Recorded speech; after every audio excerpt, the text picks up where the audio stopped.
Okay, what is up, everybody? Welcome to the very first replay review of Halo Infinite. I'm hoping that the replay mode cooperates here and doesn't completely break. Okay, we got the outlines there.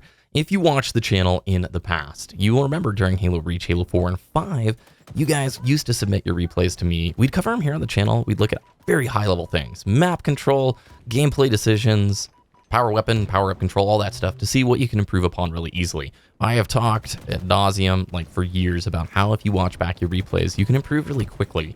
And it's a great way to learn, like, what am I consistently doing wrong? Are there habits that I can shift and I can change?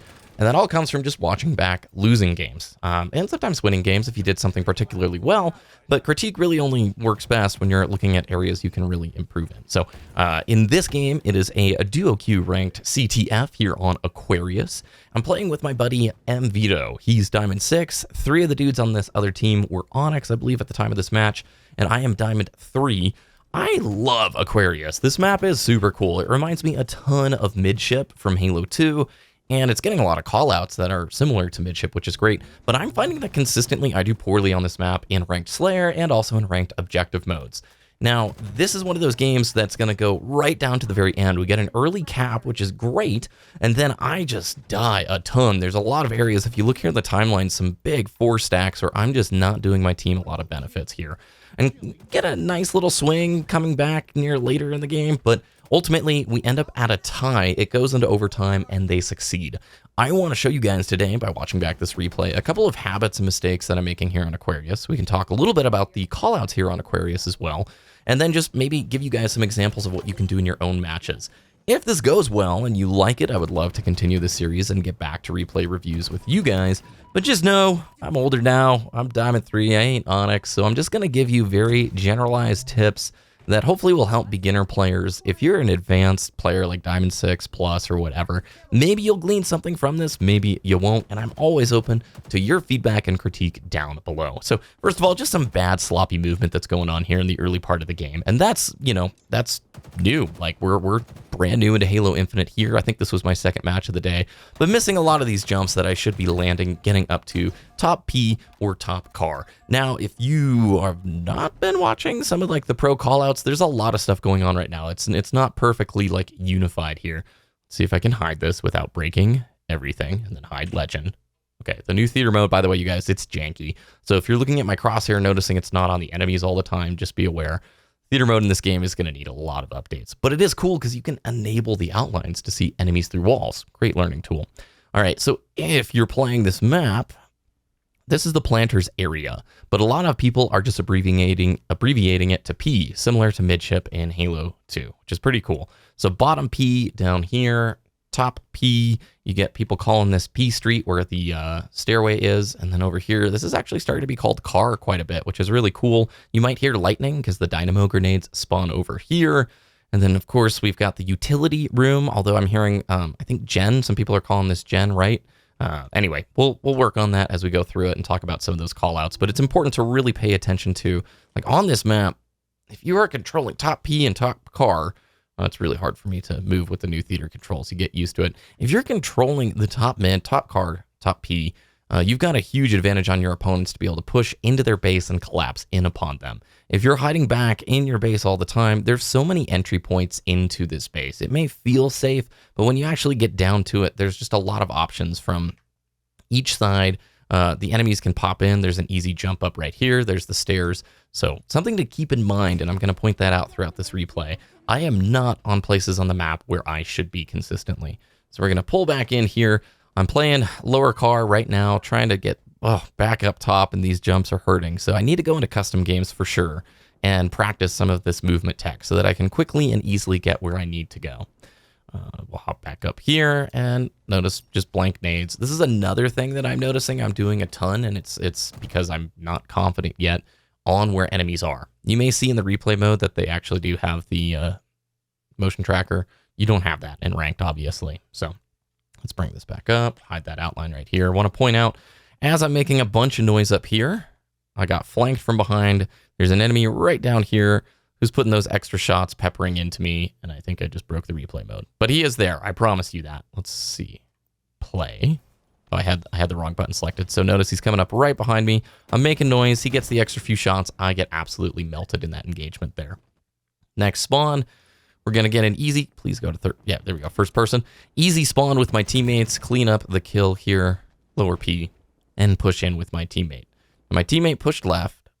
I got distracted trying to help out my other teammate instead of coming over here and helping out my guy right here. I don't know why the outlines are so inconsistent, but we had a nice little route here where we could have kept pushing into their base, potentially won a 2v1 against that enemy that's up there. So instead, I get sort of distracted trying to help my teammate on the other side of the map. And in doing so, guess who I left hanging? My buddy right here. So he's really far ahead of me. I'm able to put a little bit of extra support in over here, but instead of actually being up with my buddy, helping him out here, pushing further into their base, applying pressure, I wasted time throwing grenades across the map that did absolutely nothing. And you're going to see that a lot throughout this gameplay, is that I'm throwing these kind of like Hail Mary discovery nades when I should be saving them for cleanups, as well as corner nades. Corner nades are where you're being pressed on by the enemy. He's offensively pushing you, and then you throw it like right at the base of his feet to stop him from pushing, or hopefully he runs into it. They're pretty much the most common nades when you see enemy players pushing you. They're a really useful tool. It's this get off me, bro. Like if you're evading, it can be very, very beneficial. All right, so we're back up here. We're playing the top mid. We're getting some nice map control. I completely missed that guy, just poor timing. And then I start looking over here. I promise you I'm not firing at the pillar itself, but I am firing at somebody. Aquarius gives you a lot of escape routes when you're up on top car, top P. If you're getting shot at, you can drop down here and you can sprint either around this corner, and it's very tough to pursue in ranked if you're not being called out on. So in duo queue or solo queue, you're given a lot of opportunities to sort of evade for a while, which is another reason, places of height are great in Halo, because not only is it easier to shoot down on somebody than it is to, shoot up at them, you've got a lot of escape routes if you're being pushed in an unfavorable situation. So pushing back up here to the top mid, and we're about to go into a string of 4 deaths. This is why I'm leaving the timeline up. I kind of like this because I'm about to really give my team a huge disadvantage when it comes to CTF. The more you're dying, the less you're up. The easier it is for them to pull flag. Now, we've been able to make 1 cap already. There was not much I could have done there. I just was, being in the wrong spot on the map at the wrong time, getting back smacked, right? But we've already got 1 cap, but when you're down, it is super easy for the enemy to pull. So I just dropped shots there. Not great. We're going to spawn once again, and I'm going to get absolutely eviscerated if I remember this part of the map. Yep, this guy hits a beautiful set of either 4 or 5 shots on me. And then once more, we're going to spawn in. I'm near an opponent, and I'm also near a teammate right now. Scanning for him. I should hear that my buddy's already in a gunfight. He goes down. I press in, and this is a gunfight that I should win, but I just don't get that first shot out in time. Now they're in a perfect position to pull flag, and they've got a lot of setup over on the, I guess that's probably the car side of the map, right? Yeah, because we're over here on planters. There we go. So you see what I'm talking about there. If you're dying a lot in CTF, you're doing your team a disservice. Try and slay effectively, especially before you pull. Now working with my teammate, we press in here. I get another kill on this guy right there. Throw an extra grenade, get the kill from the grave. Cool. Teammates working with him. Love it. I like seeing that kind of stuff. We'll fast forward a little bit further. I'm working with my team. We're holding nice map control. But are we really capitalizing when we get kills? Man, I keep doing this. So we had a nice set of slays over here. We could have pressed left. Instead, I'm running over right, thinking I'm helping, but giving up the advantage that we just made by clearing that left lane over and over again. It's really easy to see with this outline system, like why movement matters so much in this game. Yeah, I can play support for my teammates and help them out with some of these kills, but if we're losing all the ground we're gaining, what's the point in a CTF match? If this was Slayer, it'd be a totally different ballgame, but this is CTF.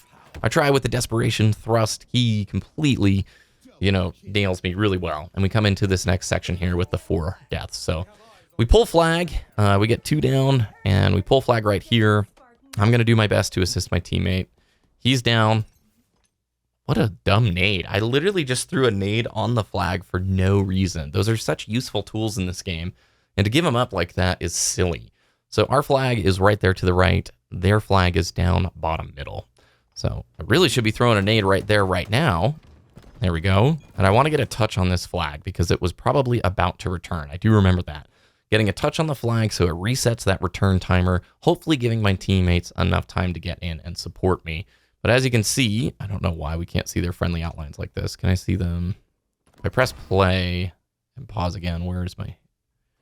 Okay. So weird. This theater system's got mega bugs. Most of our teammates were down. Getting the touch on the flag maybe helped, but he's going to go get a touch on our flag, right? Ooh, no! He gets killed right before then. That's awesome. But they are going to be able to return this flag. Active camos right there. We haven't even talked about that. Our team does not control a single active camo pickup during this entire match. And that is a big advantage for the enemy team. I'm going to get backsmacked multiple times by the active camo guy. Here was just a weird double melee encounter. I need to pay a little bit closer attention to where the action is on the map. Okay, we'll keep going here. One more death happening because I can't shoot well. That's just more time hopping in, training mode against bots, practicing. And I don't know about you guys, I'm still playing with my settings and dead zones to figure out what feels the absolute best on the controller here. 2, 3, 4. Wish they can get that desync fixed for theater mode. It's pretty hard to criticize your aim if you're not recording your games with something like OBS or GameCap. Because otherwise, your crosshair's just in another universe. I think I noticed that too when we're watching like the esports observer panel. It seems like the crosshairs are desynced across the board. All right, so our team pushing back here. I don't know what I'm doing right now. Oh my gosh, but they mounted just a free offensive straight up into our base. They're going to pull flag, throw it out. I'm going to opt for the guy back here, and I'm going to get that kill, but easily get cleaned up by a teammate. Let's see how they're handling the flag pull right there. Did he get the pull? He gets the touch. Resets the return value. I see 1, 2, 3, 4. Gonna die. Oh, no. Okay. I usually look at these gunfights going, I'm definitely dead. Popping back into blue fridge. 3, 4, and I lost that gunfight. That's unfortunate. So you can see I'm losing a lot of gunfights where it's just 1v1. That might be a really good sign for me to go just actually practice my strafe. I know there's no octagon yet, but it might be beneficial to just go play against bots in the training mode and set up opportunities where I can just really hone in and practice on my strafe. So I want to fast forward here and note a few trends that you're going to see. I throw a lot of grenades that are just useless, and I think that's becoming more apparent to me that I need to be a lot more intentional with how I utilize those. Don't throw them to discover. Don't throw double nades. That's one of the oldest replay review tips we've talked about forever. And then also just working on being on a better position on the map. If you look consistently, my team and I are stuck back here in the base, and we're not fighting for that top mid control the way that we should be. And additionally, I'm consistently missing, oops, I jumped back a little bit further than I wanted to. I'm missing the opportunities to support my teammates the way that I can. Okay, there we go. I like the timeline. The timeline is really cool, you guys. Like, this does give big teaching opportunities for improvement. All right, so if you look, we're fighting them pretty well. We haven't been able to get that second CTF capture, but they also haven't been able to get a cap as well. That is until this run right here. So I die top mid. Run back right here. Fast forward back up. Here we are, top P. I'm looking into the base. Wow, the speed seems wrong. This replay mode, man, it has the potential to be the greatest ever, but it breaks like nobody's business. I'm so scared doing this stuff. All right, they slay. They're working. Look at that 3 stack of people right there. I love it. They get the flag out of our base. They throw it down. They're going to run it bottom center. Run back up top P here. I don't know what I'm doing. Why am I not supporting and looking after that? Okay, he throws it again. We must have returned it. Okay, return. I jumped straight down. I wonder what would have happened if I stayed top mid and tried to slay with support from up top instead of jumping down just to hop on this return right here. Get the return. Fast forward a little bit further here. Okay, tied. So I want to know where that flag cap actually happens here in the match. Oh, right. Okay, so it's going to happen right here. Stop fast forwarding. There we go. Let's see if we can find... He grabs it. He grabs it. Wow, good teamwork. Look at this. That was sick, dude. Okay, sorry. I want to go back and watch that whole run. That was really nice for duo queue or solo queue. Like, these guys are coordinating super well. I wonder if they had, like, comms going in the public chat there. Okay, so he throws the flag right there. Killer unknown goes in. I love this. This is actually freaking awesome that you can see all of these first-person perspectives. That makes me really excited. Let's hop over to the next guy. No, not Bankai, not my teammates. Ooh, nice duel by the king. Is anybody going to come in and get the touch? Yeah, I mean, look how much time this flag was given out in the courtyard. So Yank Jets is going to grab. Ooh, drops it right away, turns around, goes, oh my gosh, for the reversal. His teammate already had moved the flag further down. This is a beautiful run for a solo duo queue play. He knows that he's going to get damaged right here, so instead of taking the risk, he's getting pressed, good grenade usage. Bankai coming in, gets taken out, and instead of running with the flag one shot to die, he throws it for his teammate who's got full shields to bring it in for the home run. Okay, so we'll fast forward, go back to my perspective here. And it's going to be a tie, which means it's going to go to overtime. And overtime is high risk, man. If you and your team just get slayed, you're going to lose. So off spawn, poking, picked up the commando rifle. I don't know what I'm doing here. I should be pushing out with my teammate instead of trying for these opening little pop shots here. Get one kill on Killer Unknown, who pushed real fast. I'm still playing in the back. Look, I'm still hanging out in the back. Finally, many seconds here into the overtime do I press up with my teammates. Looking to provide a little oversight and support. I don't hear the guy below me. Wait for my team to come over there and take him out. There's a nice little teamwork there. And here we go. Who is going to shoot me in the back right here? Is it going to... Yep, back smack. So let's back up real quick. Nope. Let's see if that works. He jumps up straight up behind me. Here's me firing. Easy back smack. We just lost map control. And I believe this will probably spiral into them getting another slay.